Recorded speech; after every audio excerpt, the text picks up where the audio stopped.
diferentes coisas para diferentes pessoas. Tem gente que quer fama, tem gente que quer dinheiro, tem gente que quer ser um bom pai de família. Cada um quer uma coisa diferente. Então eu digo que a minha definição de trabalho é a seguinte: sucesso é conseguir o que você quer, seja lá o que for. O que é diferente de felicidade. Felicidade parece uma troca de palavras, mas é querer o que você conseguiu. Para você ser feliz, ou estar feliz, melhor dizendo, você não precisa de mais nada.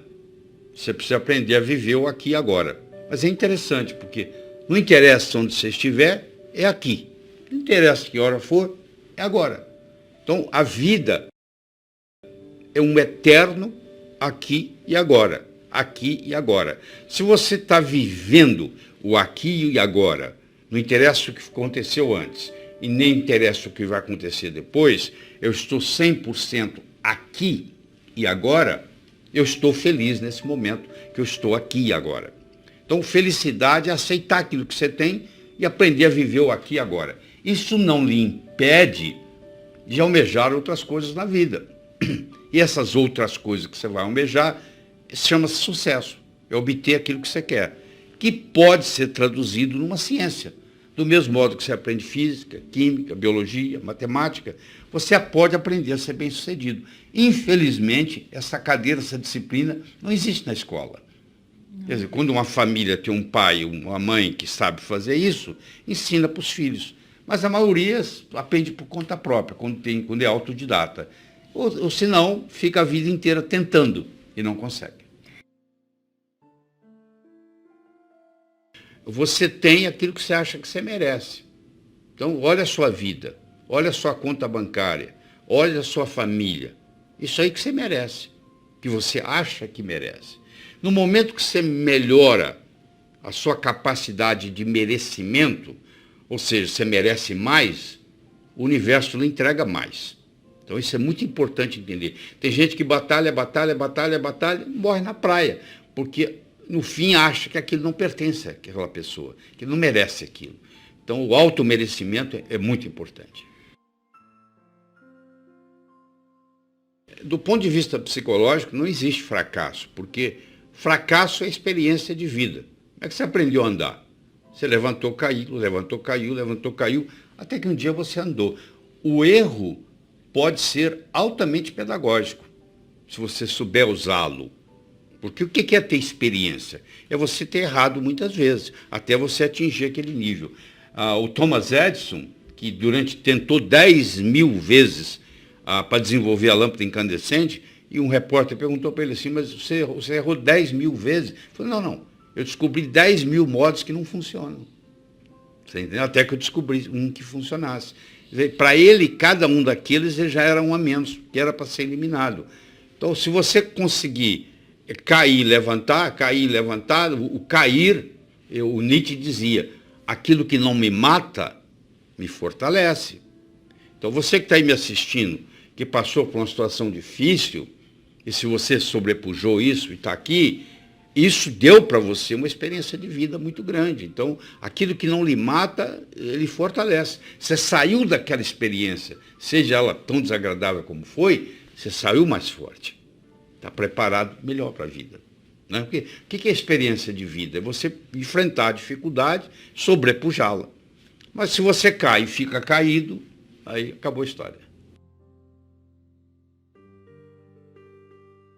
Um estudo, como eu disse, que toda aquela tecnologia, estudando profundamente o que Napoleão Hill levantou e etc., e eu cheguei à conclusão que, do mesmo modo que você não faz um bolo só com farinha, nem só com manteiga, nem só com ovos, cada um desses ingredientes é necessário, porém não suficiente, e eu criei o que eu chamo o bolo do sucesso, onde eu escolhi 6 ingredientes. O primeiro é você ter uma boa autoestima, que funciona como um termostato, nós podemos discutir isso depois. A segunda é a sua capacidade de se comunicar, que é fundamental, principalmente no mundo de hoje, onde a comunicação é talvez o mais importante de tudo no sucesso. Terceiro é a sua capacidade de estabelecer objetivos, criar estratégia, criar táticas para colocar aqueles objetivos e implementá-los. A sua atitude determina a sua altitude na vida. a sua dedicação ao trabalho e a sua ambição saudável. Então são 6 elementos. Ó. A boa autoestima, boa comunicação, saber estabelecer metas, ter uma atitude positiva, dedicação ao trabalho de uma forma inteligente e, hoje melhor do que ontem, adotei isso na minha vida, hoje é melhor do que ontem, amanhã é melhor do que hoje, ou seja, cada vez a próxima apresentação vai ser melhor que essa, é assim que a gente faz. Então, com isso aí, e aí você junta esses 6 ingredientes com a pitadinha do que eu chamo a diferença entre o profissional e o amador. O que difere o profissional do amador? Paciência e persistência. Porque o amador, se não der certo, ele chuta o pau da barraca. O profissional sabe que o amanhecer só vem depois da noite ter passado. Que Roma não foi construída em um dia. Então tem que ser de grão em grão a galinha enche o papo. Então tem que ser aos pouquinhos para chegar lá. Então eu coloco esses 6 ingredientes com paciência e persistência e o resultado só pode ser um: obter aquilo que você quer. O Einstein dizia que numa briga entre imaginação e conhecimento, a imaginação sempre ganha. Então o que é imaginar? É visualizar. Então é o chamado crer para ver. São Tomé dizia, eu preciso ver para crer. Eu acho que São Tomé estava enganado, desculpe. Porque na realidade você tem que crer para ver.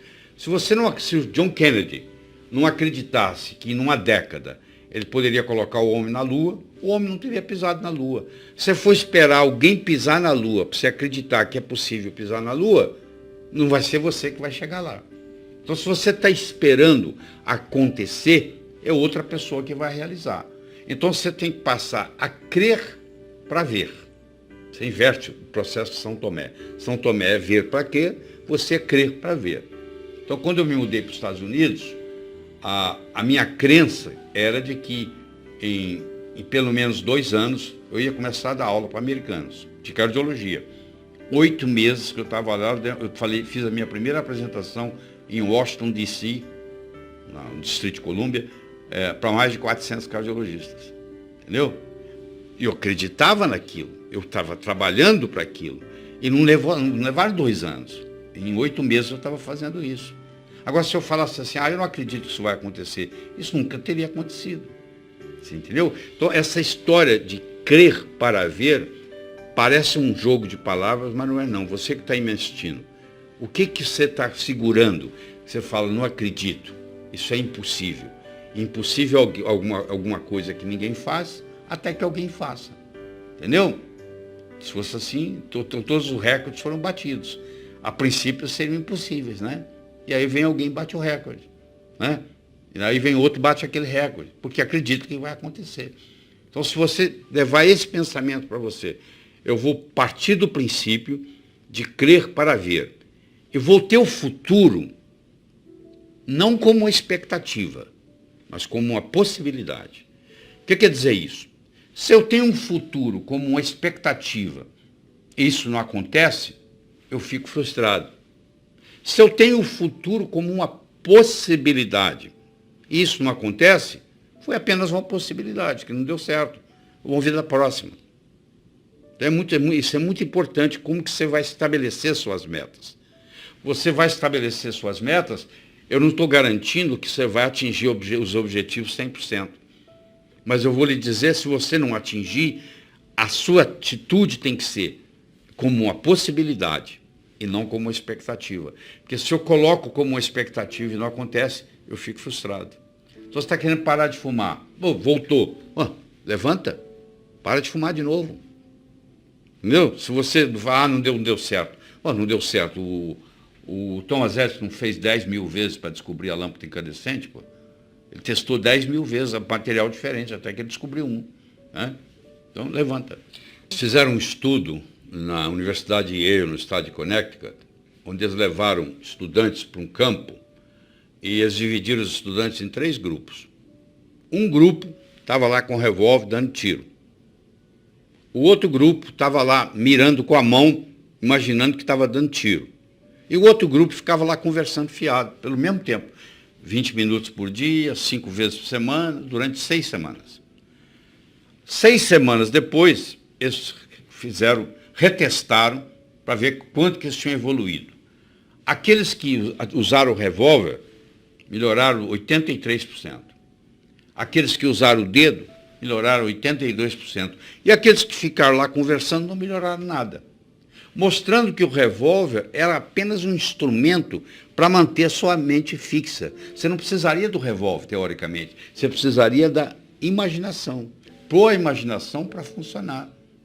Você entendeu? Mas isso não se aplica só lá. Aplica em tudo na vida. Você vai fazer vestibular, você tem que imaginar que você está lá fazendo a prova e indo bem. Porque senão, se você não fizer isso, você chega lá no dia e se amarela. Quantas pessoas não passam no vestibular porque deu nervoso na hora? O emocional é muito importante. Você quer ver? Eu vou provar para você isso aqui. Olha, eu vou pegar uma tábua de 40 centímetros de largura, de 12 metros de comprimento. Vou colocar ela num galpão, no chão. E vou pedir você que está aí nos assistindo para caminhar na tábua de uma extremidade para outra. Grandes coisas. A tábua está lá no chão, ela tem 40 centímetros, cabe bem o seu pé, 40 centímetros de largura.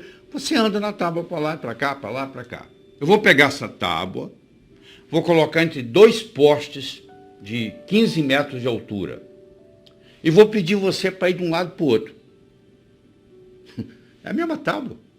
Tem a mesma largura, 40 centímetros. Tem o mesmo comprimento, 12 metros. O que aconteceu agora? Você não andou nela lá no chão? Então, capacidade física para andar na tábua você tem, porque você andou lá no chão. Mas na hora que ela sobe, o que acontece? Entra um componente emocional. Ih, eu vou escorregar, ih, eu vou cair, ih, eu vou machucar.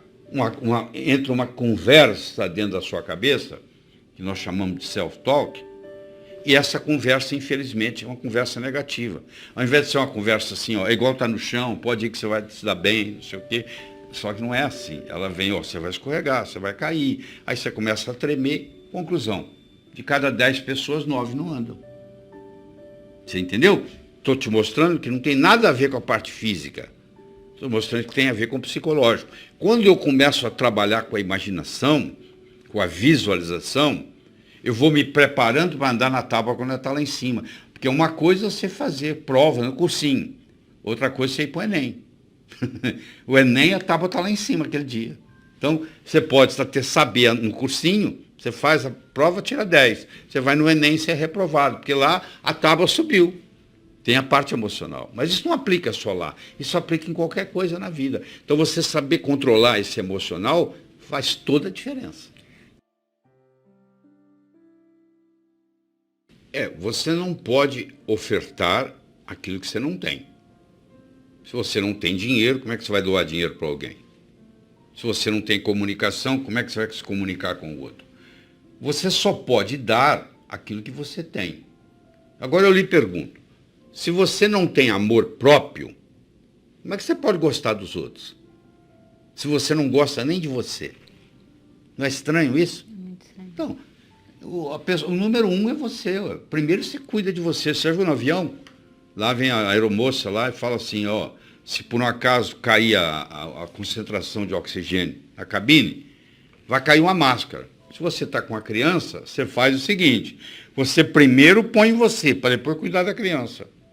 Ou seja, let me be a better me for me, and I'll be a better me for you. Deixa eu ser uma pessoa melhor para mim, eu serei uma pessoa melhor para você.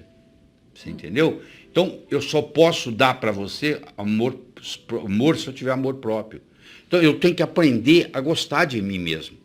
Porque é interessante, se eu gosto de mim mesmo, eu nunca vou me sentir sozinho. Eu tenho eu como companhia. Se eu gosto de mim, eu vou querer ficar comigo. Eu não tenho essa história. Aí a pessoa, mas como é que você não tem solidão? A solidão é você, aquele que não fez amizade com si mesmo. Você, para ser médico, você tem que fazer medicina. Você, para ser engenheiro, você tem que fazer engenharia. Você, para ser advogado, você tem que fazer direito, passar na OAB, etc. e tal. Você, para ser pai ou mãe, você só precisa copular. É só ter relação sexual que as crianças nascem. Então, o seu pai não fez curso para ser pai, a sua mãe não fez curso para ser mãe. Então, o seu pai e a sua mãe, na melhor das intenções, cometeram muitos erros com você. Como os pais cometeram com eles. Como você comete com seus filhos. Como seus filhos vão cometer com seus netos. Um grande erro que eu gostaria de discutir com você aqui agora, você que é pai, que é mãe, vai ajudar muito, é o seguinte, olha que interessante. Qualquer palavra que eu falar aqui, ela tem uma representação visual na sua mente. Você quer ver? Olha, vamos lá. Vaca. Olha, veio uma vaca na sua mente, não veio? Tá bom. Vamos lá. Porta. Olha aí. Veio uma porta na sua mente, não veio? Caneta. Veio uma caneta na sua mente. Agora, olha que interessante. Olha o que vai acontecer na sua mente agora. Olha. Não. Veio um vazio, não veio? Não existe uma representação visual para a palavra não na sua mente. Se eu falar assim com você, ó, não pense azul, o que você está pensando? Não pense numa maçã, nem com casca, nem sem casca, nem verde, nem madura. Você está pensando em quê? Olha que interessante. Quando eu falo a palavra não, o que vem depois do não é que interessa. Não perturbe a sua irmãzinha. Eu já falei com esse menino 1000 vezes e continua perturbando. Você está mandando ele perturbar. Mas como é que eu vou educar meu filho? Você vai falar para o seu filho o que você gostaria que ele fizesse. O que você quer que esse menino faça? Eu quero que ele trate bem a irmã. Só você fala com ele assim, meu filho, trate bem a sua irmãzinha.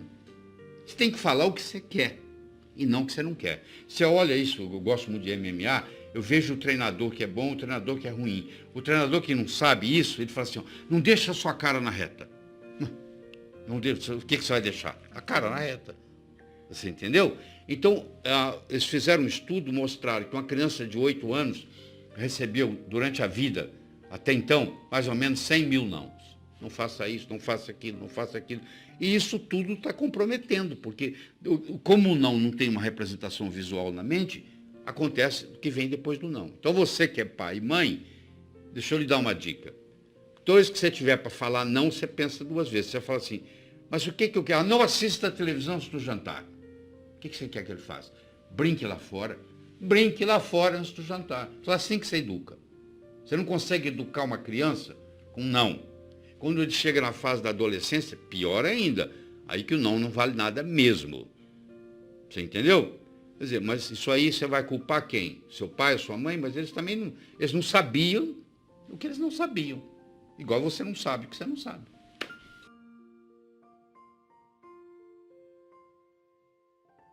Conversa que você tem com você mesmo é muito importante, chama self-talk. Você já percebeu, você que está aí me assistindo, você já percebeu que, à medida que eu vou falando, tem uma voz aí dentro da sua cabeça, fazendo comentário, eu concordo com isso, eu discordo daquilo. Desde o momento que eu comecei a falar, você começou a ter um diálogo com você mesmo. Esse diálogo aí, vamos conversar sobre ele. A pergunta que eu tenho para você é muito simples. Esse diálogo interno que você tem, ele é seu amigo ou seu inimigo? Ele te estimula ou ele te critica? Porque tem gente que tem um crítico dentro da cabeça, o tempo todo, criticando. Pode ser a voz da mãe, pode ser a voz do pai, pode ser a própria voz, mas é uma voz que está com você, não interessa onde você vai, é você prestando conta para você mesmo. Então você tem que fazer um cancela e aprender a tratar você com amor. Você cuidando de você. Se você não cuidar de você, quem vai cuidar de você? Você que vai cuidar de você. Então você tem que aprender a se comunicar com você mesmo. Essa comunicação interna, ela te traz tranquilidade. Enquanto você estiver criticando você mesmo, não tem jeito. Tem gente que está sempre pondo alguma coisa na lista para fazer, não acaba. Essa lista nunca acaba, não tem hora, é a lista, mas é o próximo. Você entendeu? Então, a comunicação com si mesmo faz uma grande diferença no sucesso. Porque, do contrário, sabe o que vai acontecer? Você vai ter sucesso, mas você não vai ser bem sucedido, que não é a mesma coisa. Eu posso ser um grande cantor ou um grande jogador de futebol. Eu posso ter sucesso, mas não significa que eu sou bem sucedido. Como é que está a minha vida familiar, minha vida social, como é que está a minha saúde, como é que está a minha vida espiritual. Ser bem sucedido é muito diferente de ter sucesso. Você pode ter sucesso numa coisa, mas aos 40 anos de idade você está infartado. Será que valeu a pena? Não é isso que eu estou discutindo aqui. Eu estou discutindo é você ser bem-sucedido, que é muito mais do que simplesmente ter sucesso. Uma crença, uma vez estabelecida, tem como função única e exclusiva se perpetuar. Tanto é que na última discussão que você teve, quem é que estava certo? Claro que é você. O outro que estava errado. Aliás, sempre o outro está errado. Você já percebeu isso? Porque você está discutindo do ponto de vista da sua crença. Aí não te falei? Aí não te falei? A crença tem que falar assim, ó, se você pisar, se você estiver menstruada e pisar no chão frio, você vai gripar. Aí você, tá vendo aí? Gripei. Porque se você acreditar que vai gripar mesmo. Se você achar que uma rajada de vento te gripa, eu fico imaginando o cara que mora lá no deserto, está no oásis, com aquelas rajadas de vento 24 horas por dia, ia viver gripado. Mas lá ele não tem essa crença, porque lá não dá para ter essa crença. Ele não viveria. Então a crença, ela pode ser limitante. O que é evoluir? Você está aqui para evoluir? É por isso que você está aqui sentado, me assistindo hoje. Evoluir significa atualizar suas crenças. Quando você tinha 7 anos, a sua mãe falava assim, meu filho, minha filha, não atravesse a rua sozinho. Era muito válido, porque você podia morrer atropelado. Hoje você tem 35. Você chama sua mãe para atravessar a rua? Não. Você atravessa a rua sozinho. Você já se livrou daquela crença. Mas eu vou lhe dizer, conhecendo o que eu conheço de trabalhar com gente, você tem muitas crenças, mesmo tendo 35, 40, 50 anos, você tem crenças que são infantis ainda, que você ainda não abriu mão delas. Evoluir significa se livrar das crenças obsoletas.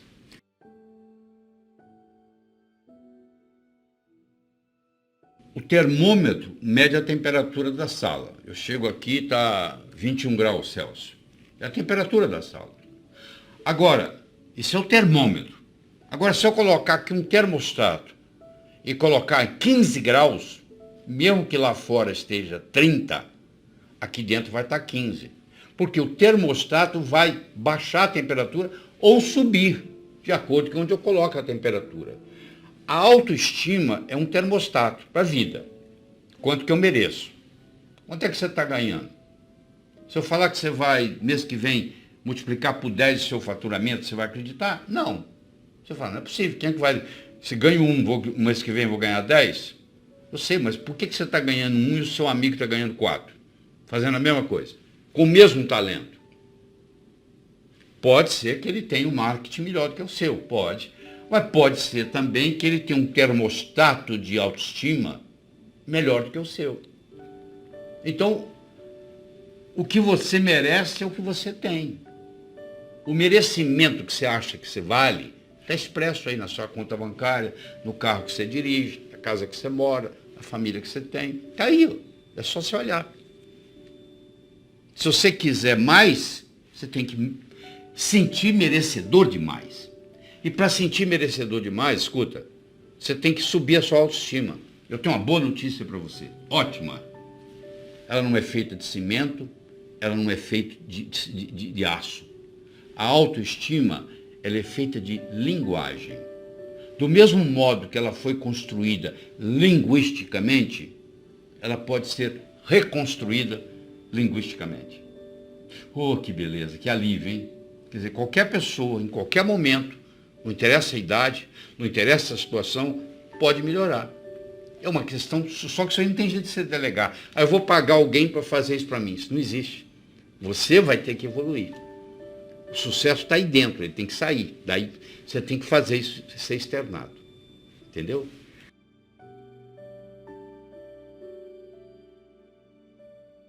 A sua vida, ela é um equilíbrio entre a razão e a emoção. Se você é só razão, você é um robô. Se você é só emoção, é um caos total. Certo? Então, um passarinho para voar não precisa de 2 asas? Você nunca viu um passarinho voando com asa só. Pois é, o ser humano, ele recebe um hemisfério esquerdo e um hemisfério direito, que tem propriedades básicas diferentes. No hemisfério esquerdo predomina a razão. E no hemisfério direito predomina a emoção. E é a porta de entrada para o inconsciente. Na escola, você aprende muito sobre a parte esquerda do hemisfério. Você aprende matemática, você aprende português, você aprende inglês, você aprende geografia. Tudo isso é parte esquerda do cérebro. Agora, a imaginação, a visualização, a emoção, tudo está do lado direito. Que você brincando, enquanto você brinca, por isso que é importante a criança ter a fase de brincar, você está desenvolvendo essa parte direita. Só que chega lá na frente, o que acontece? Você vai ter as pessoas que predominam no hemisfério esquerdo, e são quase igual a robôs, e você vai ter as pessoas caóticas que predominam no hemisfério direito, como é o cantor, como é o artista, como é o pintor, que desenvolve tanto direito que se não tiver um empresário não vai para frente, que eu posso contratar. Eu posso ter um hemisfério direito desenvolvido, ter uma criatividade muito grande, mas eu sou desorganizado, eu sou caótico. O que eu faço? Eu contrato um secretário, uma secretária, que vai administrar essa parte para mim. Contrato um empresário que vai cuidar dos meus shows. Então, eu deleguei aquela parte totalmente, eu não sei de nada. Onde é que eu vou estar hoje à noite? Fala que estou aqui. Me leva lá. Me põe no palco, que eu canto. Você entendeu? Agora, o ideal é você não precisar de empresário. É você mesmo administrar a sua vida. E para isso você vai ter que trabalhar tanto com o seu hemisfério esquerdo quanto o direito. Entendeu? Então você tem que ver qual é o seu ponto forte. Se é mais esquerdo ou mais direito. Bom, se você é mais esquerdo, provavelmente você vai ganhar dinheiro numa profissão mais de esquerdo. Mas isso não quer dizer que você não possa desenvolver o seu direito como hobby. E aí, à medida que você vai fazendo isso, você vai equilibrando o processo. Tá? Então, esse equilíbrio é muito importante.